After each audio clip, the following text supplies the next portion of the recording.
On the night of December 2nd, 1984, in the central Indian city of Bhopal, roughly 500,000 people went to sleep beside a chemical plant they had been told was safe. Before sunrise, the air itself had become something that could kill them in their beds. This is what happened. The Union Carbide plant in Bhopal made pesticide. For that, it stored a chemical called methyl isocyanate, a compound so reactive, so toxic, and so difficult to hold safely that the original design treated it with the caution of a loaded weapon. By the early hours of December 3rd, around 40 tons of it had left the plant as a low, spreading cloud of gas. It went into the streets, it went into the houses, it went into the lungs of people who never woke up. This is Post-Mortem. We don't sensationalize, we reconstruct. Tonight, the worst industrial accident in history and the long documented decline of a single plant from a working factory into a thing that should never have been allowed to keep its chemicals. We are going to walk it the way an investigator walks it. The plant, the chemical, the years before the night, the 4 safety systems, the tank, the reaction, the cloud, and the city that woke up inside it. The Union Carbide India Limited plant at Bhopal opened in stages through the late 1960s and 1970s. Union Carbide was a large American chemical corporation, one of the giants of the 20th century chemical industry. Its Indian subsidiary, Union Carbide India Limited, was majority owned by the American parent, with the remainder held by Indian investors, including the Indian public and financial institutions. The Bhopal plant existed to serve Indian agriculture. It produced a pesticide called 7 and related products marketed for the same purpose, to protect crops, to raise yields, to feed a country that, in the decades after independence, was working hard to feed itself. I want to be fair to the intention behind this plant, because the intention matters to the story. Pesticide in the India of the 1970s was not a villain. It was tied directly to the Green Revolution, the drive to increase the country's food production to make famine a thing of the past. A plant that made affordable crop protection was, in the eyes of the government that welcomed it, a contribution to national survival. So this was not an unwanted factory forced on a reluctant city. It was, at the start, a wanted thing. And that is precisely why the people of Bhopal had no reason to be afraid of it. They had been given every reason to believe it was a benefit. The gap between what a plant is sold as and what a plant is one of the recurring subjects of this channel. Bhopal is the most extreme example of that gap that the industrial record contains. To make that pesticide cheaply and at scale, the plant used a chemical process that passed through methyl isocyanate. The shorthand for it, then and now, is MIC. MIC is a colorless liquid that boils at around 39 degrees Celsius, barely above the temperature of a warm room. Above that point, it does not stay a liquid. It becomes a vapor, and it is acutely toxic. It attacks the eyes and the soft lining of the lungs and the airway. Even at low concentrations, it causes burning, tearing, coughing. At higher concentrations, it does far worse, and it does it quickly. But toxicity alone is not what makes MIC so dangerous to store. Many chemicals are toxic. What makes MIC exceptional is that it is also extraordinarily, restlessly reactive. MIC reacts violently with water. It reacts with metals. It reacts with itself, polymerizing the molecules linking into chains if it is contaminated or allowed to warm or simply left long enough in the wrong conditions. And every one of those reactions has the same dangerous property. They are exothermic. They give off heat. Now hold those two facts side by side, because together they are the engine of this disaster. The reactions give off heat, and the reactions go faster when the chemical is warm. A substance like that does not have a stable resting state once something goes wrong. It has a slope, and the slope runs in only one direction. So I want you to hold one idea from the very start of this reconstruction. Mike was never meant to sit still. The safest engineering philosophy for a chemical like this treats it as an intermediate, a dangerous substance that you make and then use quickly, converting it onward into the finished, far more stable pesticide. You keep almost none of it on hand. The safest tank of MIC is a nearly empty one. The safest inventory is the smallest inventory the process can possibly run on. But the Bhopal plant was not built to that philosophy. It was built with large bulk storage tanks for MIC. 3 of them, half buried in concrete, each one capable of holding many tons of the liquid. The decision to store this chemical in bulk, rather than to make it and consume it in a continuous flow, is the first link in the chain.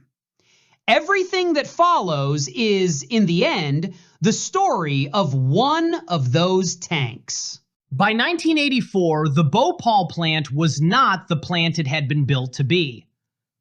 The pesticide it produced had not sold the way the company had hoped. Indian agriculture had not absorbed the volumes that were forecast in the optimistic years. Drought, the cost of the product, and a difficult market had cut demand badly. The plant was running far below its design capacity. It was, by the accounts of the period, losing money, and had been for some time. When an industrial plant loses money, the pressure that follows is always, everywhere, the same. Cut cost, reduce staff, defer maintenance, run leaner. Find the things you can stop doing without anything visible going wrong tomorrow. The official record of the plant's last years is, when you read it carefully, a record of erosion. The workforce was reduced. Experienced operators and supervisors left, and they were not always replaced by people of equal training and equal time on the equipment. The size of crews on shift was cut. The depth of supervision thinned. Maintenance that was scheduled was deferred. Equipment that failed was sometimes left unrepaired, or repaired slowly, or repaired with whatever was to hand. The plant's own internal documents and the inquiries that followed the disaster describe falling morale and a widely shared sense among the workers that the operation was being deliberately run down, that it might not have a long future, and that everyone knew it. A workforce that believes its plant is dying does not bring its best attention to a night shift. That is not a moral failing. It is human nature, and a safe plant is one designed with human nature firmly in mind. There is one document from before the disaster that the inquiries were turned to again and again. In 1982, a team of safety specialists from the American parent company carried out an audit of the Bhopal plant.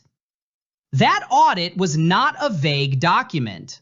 It identified a substantial list of concerns, deficiencies in equipment, in procedures, in the condition of specific systems. It noted the potential for serious incidents. Some of the concerns raised in that 1982 audit touched directly on the kinds of systems that 2 years later would be found degraded or unavailable on the night of the disaster. I want to be precise about what that means and what it does not mean. It does not mean anyone in 1982 predicted this exact night. It means that warnings existed. The plant had been told in writing by its own parent company's specialists that it had problems. The disaster did not arrive without a knock at the door. I want to be careful and exact here, because it is easy to be unfair with hindsight. A plant in financial decline is not by itself a disaster. Many industrial plants run lean for years and run perfectly safely. Cost discipline is not a crime. What matters, the only thing that matters, is whether the things that get cut are the things that keep the chemical contained. You can defer painting a wall. You cannot defer the wall itself. At Bhopal, by late 1984, the cuts had reached the wall. Several of the systems specifically designed to deal with the release of MIC were, by the night of December 2nd, either degraded, undersized for a large event, or simply switched off. Not one of those facts is dramatic when you read it on its own. Read together on a single still night in December, they describe a plant that had quietly, paper by paper and budget by budget, lost the ability to defend the city around it. To understand the night itself, you have to understand the 4 lines of defense that were supposed to stand between a tank of MIC and the sleeping people of Bhopal. I am going to take them one at a time, deliberately and slowly, because the inquiry took them one at a time, and because each one of them on its own could have changed the death toll. The first line of defense was refrigeration. The MIC storage tanks at Bhopal were fitted with a refrigeration system. Its job was simple, and its job was vital. It kept the liquid MIC chilled, well below the temperature at which it boils, well below the temperature at which it reacts quickly. Cold MIC is slow MIC. A chilled tank is a forgiving tank. Refrigeration buys time. It holds the vapor pressure down. If a reaction begins in a cold tank, it begins gently, and it gives the operators a margin, minutes, perhaps more, to notice and to act. In the period before the disaster, the refrigeration system at Bhopal had been shut down. It was not running. The refrigerant that should have charged it had, by several accounts, been drained off for use elsewhere in the plant. So the tank that would fail was, on the night of December 2nd, sitting at the ambient temperature of a central Indian night.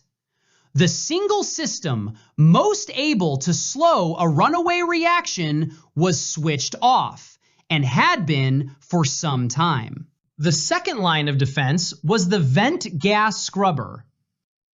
The principle of a scrubber is straightforward. If MIC vapor escaped from a tank, it was supposed to be routed through pipework into a tall scrubber unit. Inside that unit, the toxic gas would be met by a circulating caustic solution, a chemical specifically chosen to neutralize MIC, to absorb it, to react it into something far less harmful before it could ever reach the outside air. On the night of the disaster, the scrubber was, by the plant's own accounts, in a standby or maintenance condition. It was not in a state of full active readiness. And here is the part the official analysis was most blunt about.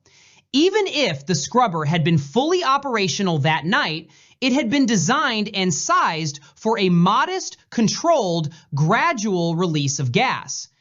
The volume of gas that came out of that tank on the night of December 3rd and the speed at which it came were far, far beyond anything the scrubber had ever been built to handle. The second defense was not merely on standby. It was, against an event of this size, the wrong size from the day it was installed. The third line of defense was the flare. A flare stack is a tall steel tower with a burner at the very top of it. Flammable or toxic gas can be routed up to that burner and set alight, high in the air, converting it to less harmful products of combustion before it has any chance to drift down among people. At Bhopal, the flare was out of service. A section of pipework connecting it to the rest of the system was corroded, had been removed for repair, and had not yet been put back. So the third defense, like the first and the second, could not be used. And I want you to notice the pattern now very clearly, because the inquiry noticed it and never stopped noticing it. Refrigeration, off. Scrubber, on standby and undersized even at its best. Flare, physically disconnected, a pipe missing. 3 independent safety systems, 3 completely different reasons, all of them unavailable on the same single night. The fourth line of defense was the simplest of the 4. Water. If a cloud of MIC were escaping into the air, a curtain of water spray could, in principle, be directed up into it. The water would knock some of the gas down, it would absorb a portion of it, it would not stop a major release, but it would blunt it. On the night of the disaster, the workers on the ground did try to use water. They turned hoses on the rising gas. They did what people do when something is escaping and water is the tool in their hands. But the gas was venting from the top of a tall stack, high above the plant, and the water from the hoses available to them simply could not reach that height. The streams climbed a fraction of the way up and fell back down. The fourth defense was the only one the men on the ground could operate that night with their own hands, in real time as it was happening. And it could not reach high enough to matter. Now we come to the tank. The plant's MIC was held in 3 storage tanks, each identified by a number. The tank at the center of this disaster was Tank 610. By the design philosophy that should have governed this plant, a storage tank of MIC was supposed to be kept only partially filled. There were good reasons for that, and they were reasons of safety, not of accounting. A partially filled tank leaves a generous empty volume above the liquid, a vapor space, a cushion. That cushion gives the chemical room to expand if it warms. It gives operators somewhere to vent or transfer the contents if a problem develops. And one tank, by the same philosophy, was meant to be held empty as a spare, a refuge, a place to pump MIC into if a neighboring tank went wrong. On the night of December 2nd, Tank 610 held a far larger quantity of MIC than that safety philosophy intended.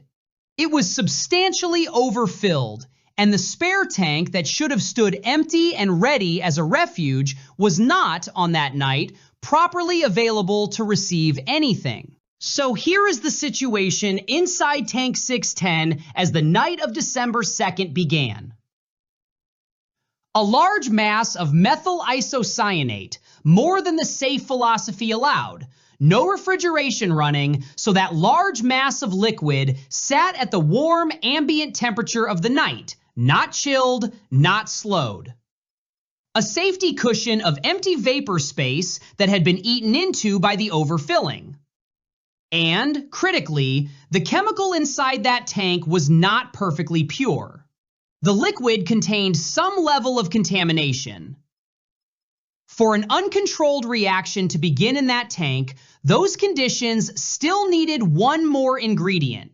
They needed a reactant, something that would get into the MIC, react with it, release heat, and start the whole process accelerating from a slow drift into a runaway. And the thing that would do that, the thing the chemistry of MIC is most violently sensitive to, is the most ordinary substance on Earth. Water. How water came to be inside a tank of a chemical that reacts violently with water is the single most investigated, most argued question of the entire Bhopal disaster.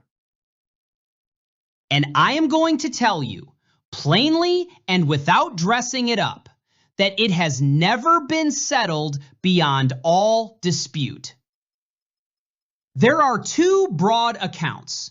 The most widely accepted technical account, the one most consistent with the conditions investigators found at the plant, centers on a maintenance activity.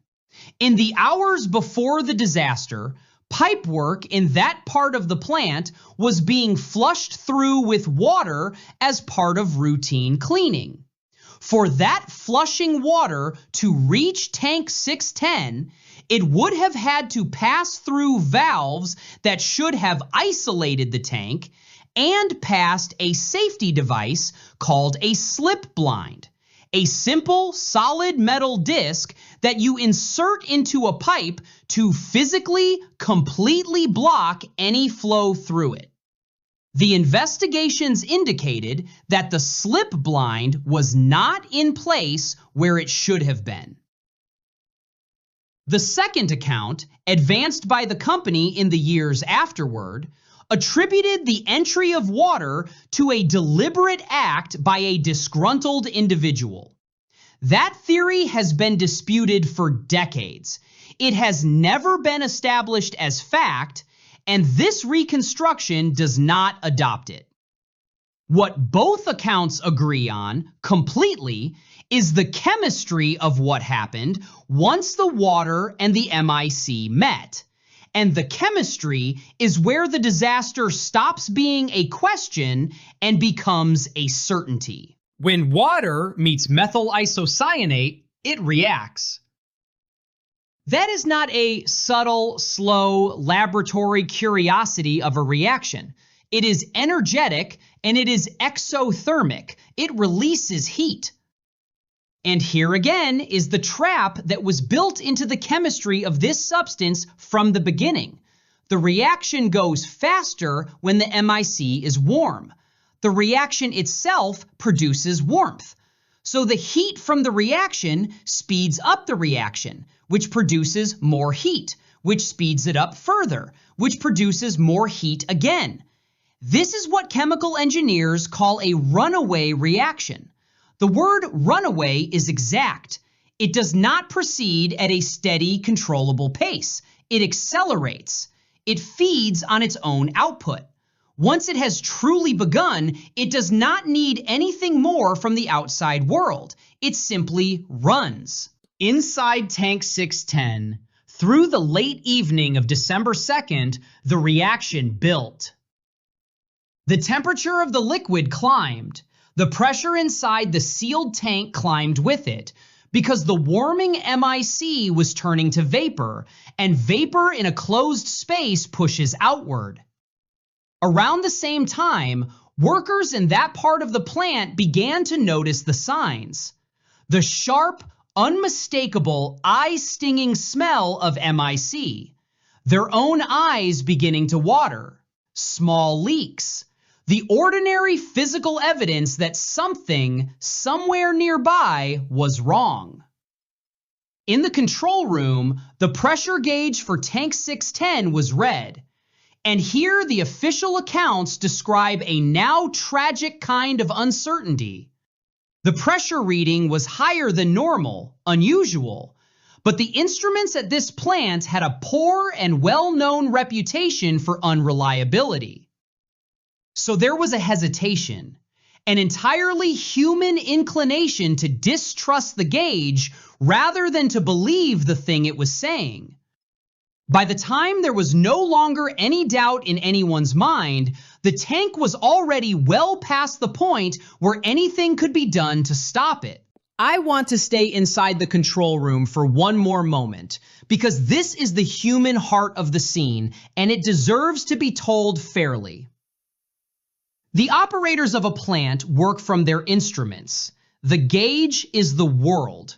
If the gauges have lied to you before, if a plant has trained its own workers through years of faults and false alarms to assume that a strange reading is the instrument and not the danger, then you have built a plant that disarms the very people you are relying on to save it.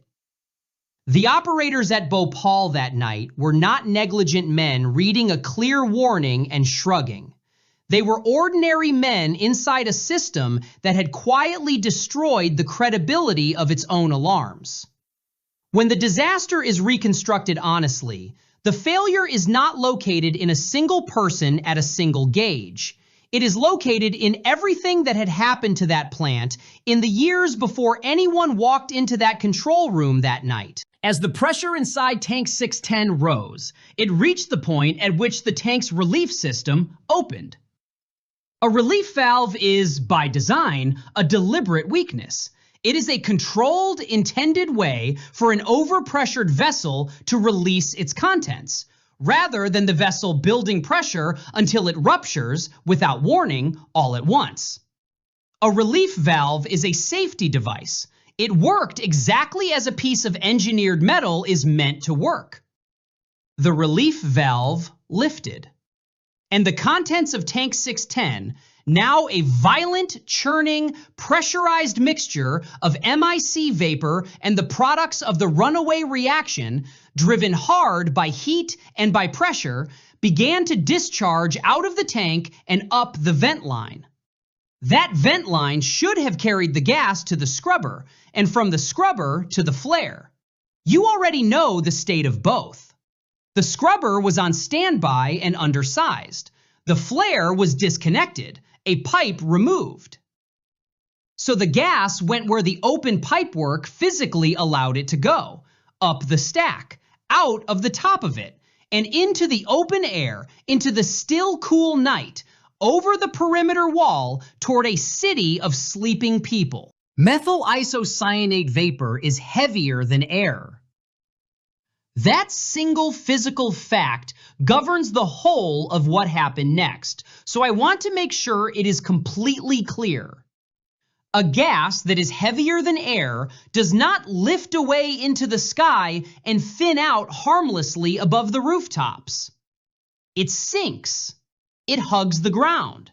It flows slowly, almost like a liquid made of gas, following the contours of the land, pouring along the streets, settling into the low places where people live. And on the night of December 2nd into the 3rd of 1984, the weather over Bhopal was almost perfectly, cruelly wrong for the people in the cloud's path. The air was cool. The air was still. There was little wind to break the cloud up and disperse it, and what gentle wind there was carried the gas directly toward the most densely populated settlements around the plant. On top of that, there was a temperature inversion, a layer of warmer air sitting above the cooler air near the ground. An inversion acts like a lid. It pressed the gas down and held it exactly where the people were. The people of Bhopal woke up into this. I am going to describe it the way the survivors and the medical record describe it, plainly, without exaggeration, because the plain facts of it need no help from me. People woke because their eyes were burning. They woke up coughing, choking, unable to draw a full breath, their lungs and their throats reacting to a gas that scorches the airway on contact. And in the dark, in their own homes, they had no idea what was happening to them. There had been no effective public warning.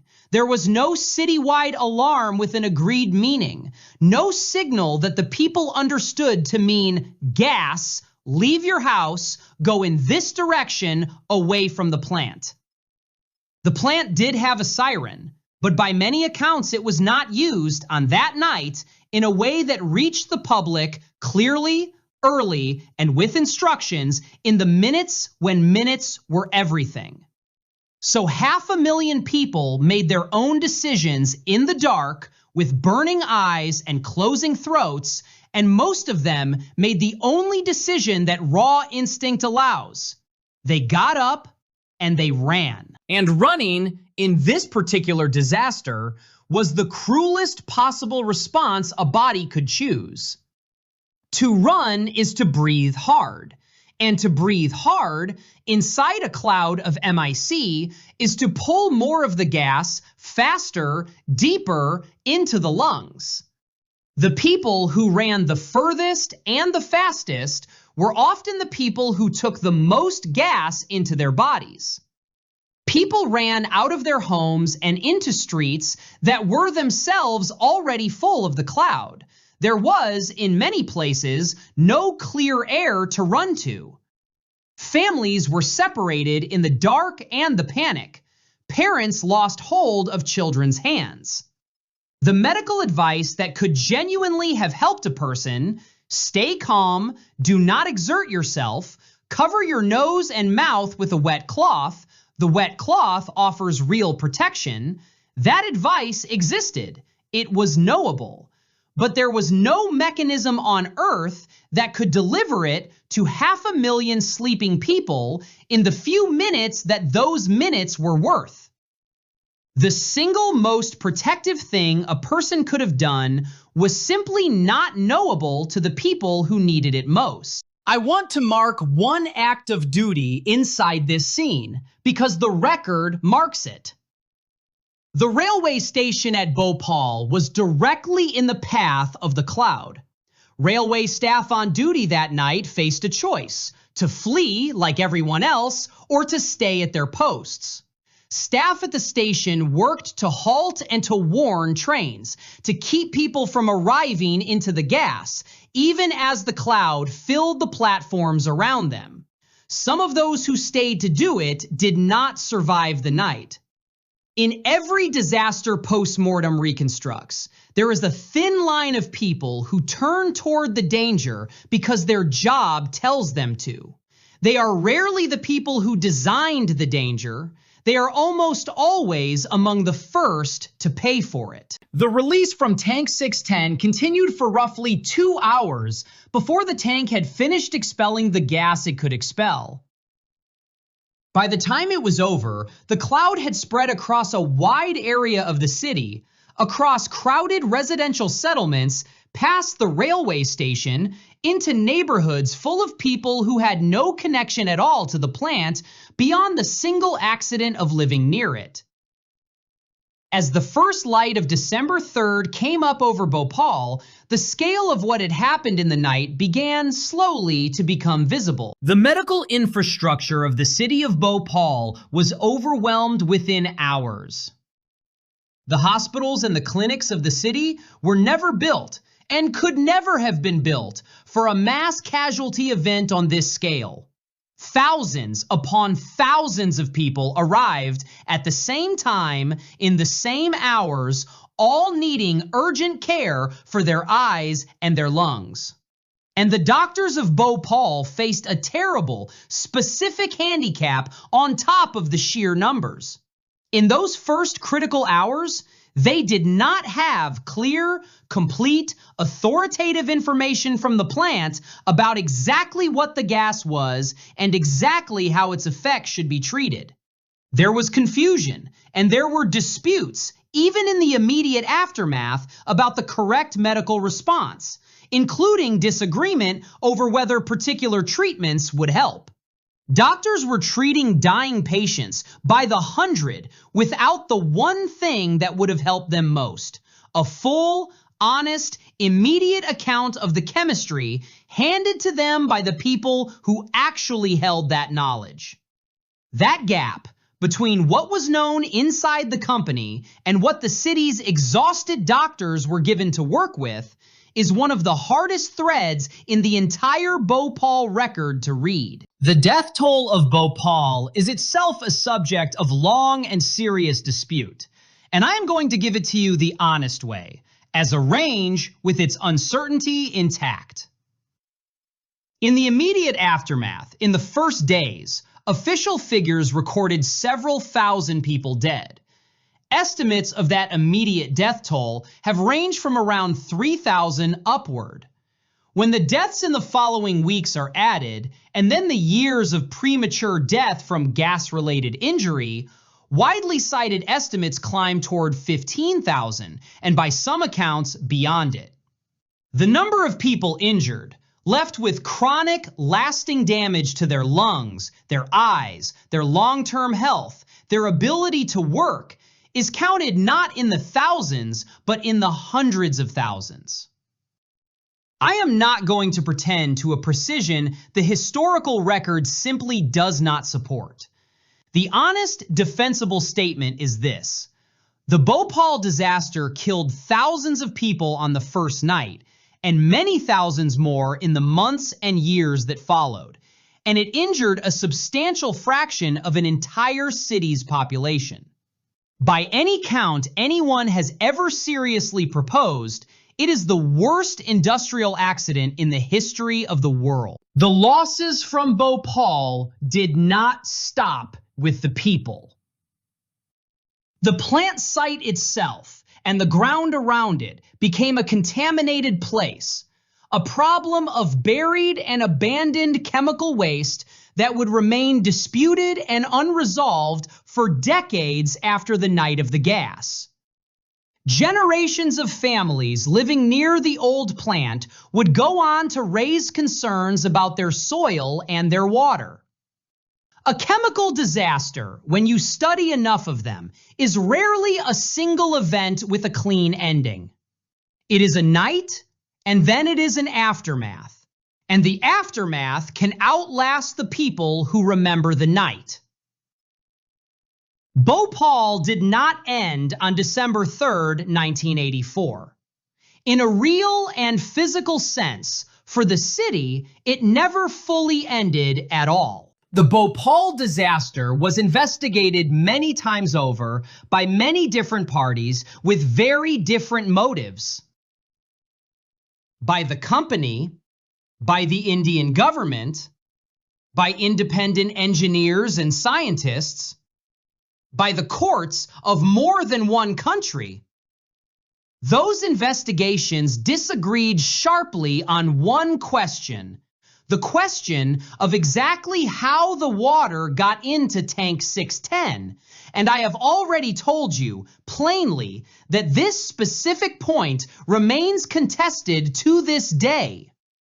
But on the broader anatomy of the disaster, on the shape of it, on the chain of conditions that turned a maintenance night into a catastrophe, there is far more agreement than there is disagreement. And it is the agreement that matters for post-mortem. The agreement is the lesson. So here is what the weight of the investigation taken together supports. I am going to list it the way an investigator lists it, as findings, one after another, without drama, because the list itself is the indictment. A large quantity of MIC was being stored in bulk against the safest reading of the process philosophy. The tank holding it was overfilled. The chemical inside was contaminated, not pure. The refrigeration system that would have kept that chemical cold and slow had been shut down. The scrubber that should have neutralized any escaping gas was on standby and was, in any case, undersized for a major release. The flare that should have burned the gas off safely was physically disconnected for a repair that had not been completed. The water spray that workers turned on the leak could not reach the height of the leak. The instrumentation was unreliable and known to be unreliable, and so it was partly distrusted by the very operators who depended on it. The workforce had been cut, and the depth of training and supervision had eroded with it. And there was no effective system in place to warn and to instruct the 500,000 people who lived around the plant. Read that list again in your mind. Not one item on it is a freak event. Not one is an act of God. Every single one of them is a decision or a deferral or a slow degradation that a functioning organization is specifically supposed to catch and correct. This is the pattern that Post-Mortem returns to in episode after episode because it is true in disaster after disaster. A catastrophic accident is almost never one single mistake. It is almost never one villain, one valve, one bad night. It is a long line of small holes. Holes in the equipment, holes in the procedures, holes in the staffing, holes in the culture, holes in the law. Most of the time, on most nights, those holes do not line up. The hazard is there, but the path from the hazard to the people is blocked somewhere along its length by something that still works.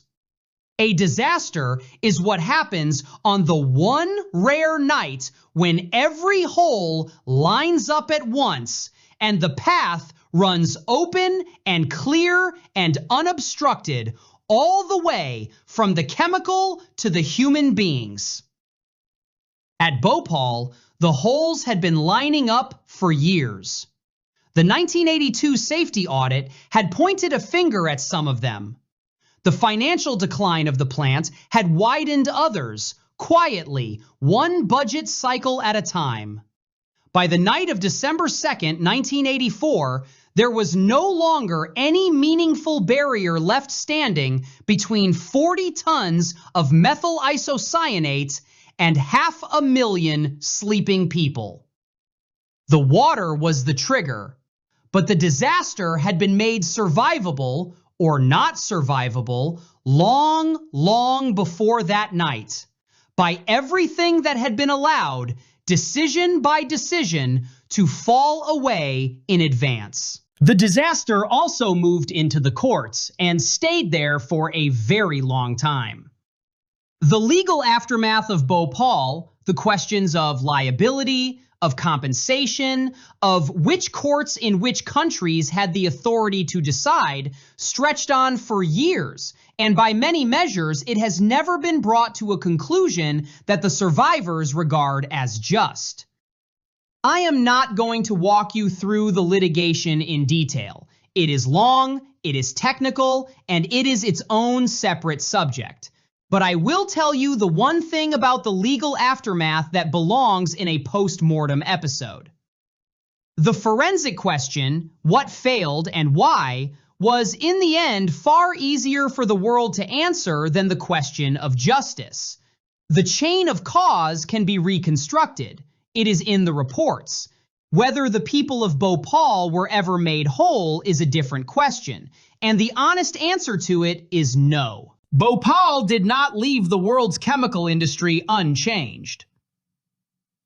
No disaster of this magnitude ever does. The price of a catastrophe, when it is finally paid, is paid partly in the form of rules that did not exist the day before.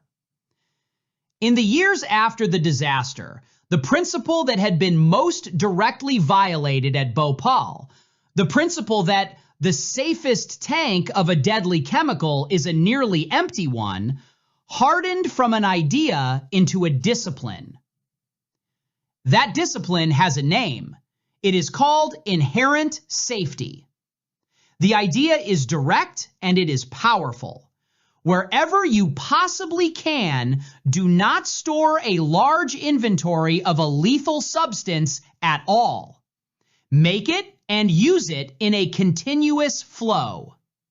Reduce the quantity of the dangerous thing that is present at any single moment to the smallest amount the process can possibly tolerate.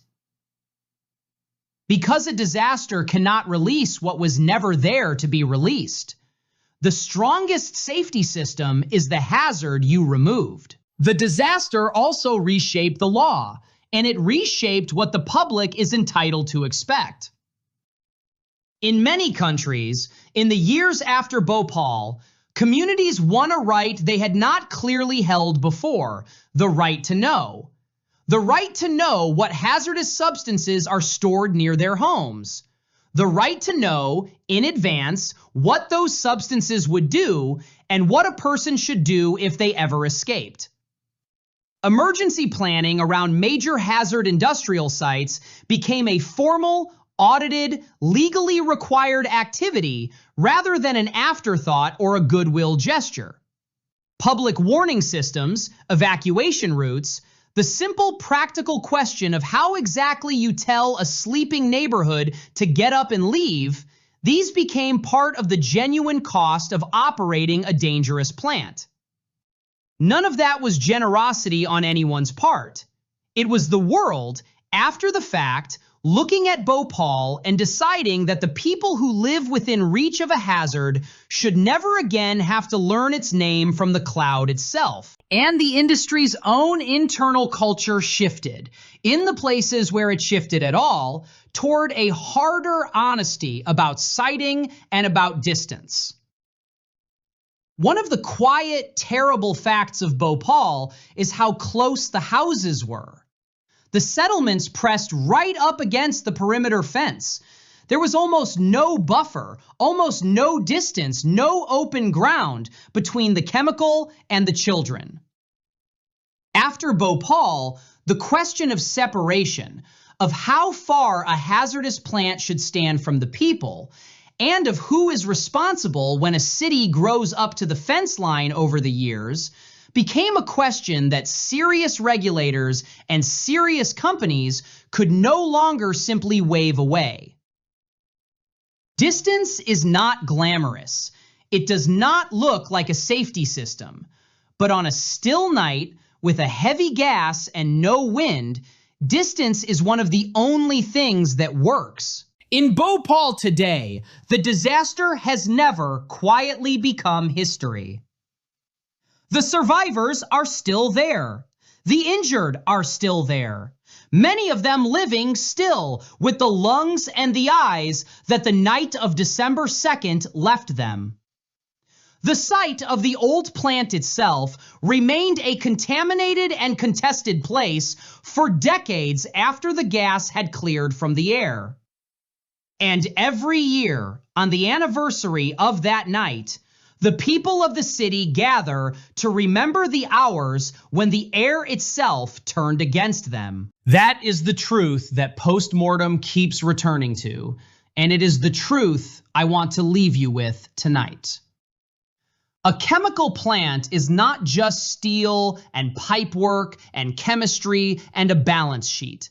It is a promise.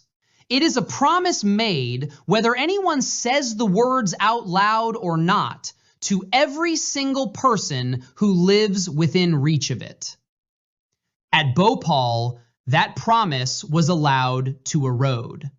Not all at once, not by one act of malice, quietly, system by system, budget by budget, year by year, until one still night in December, the promise was simply not there anymore, and 500,000 people found that out in the dark the hardest possible way. None of the change that came afterward, the inherent safety, the right to know, the emergency planning, the distance, none of it happened because the industry, left alone, decided to do better. It happened because thousands of people died in their homes on a single night, and the world could not look away from the size of it. Thank you for sitting with this one. If reconstructions like this matter to you, subscribe. The channel is here for them.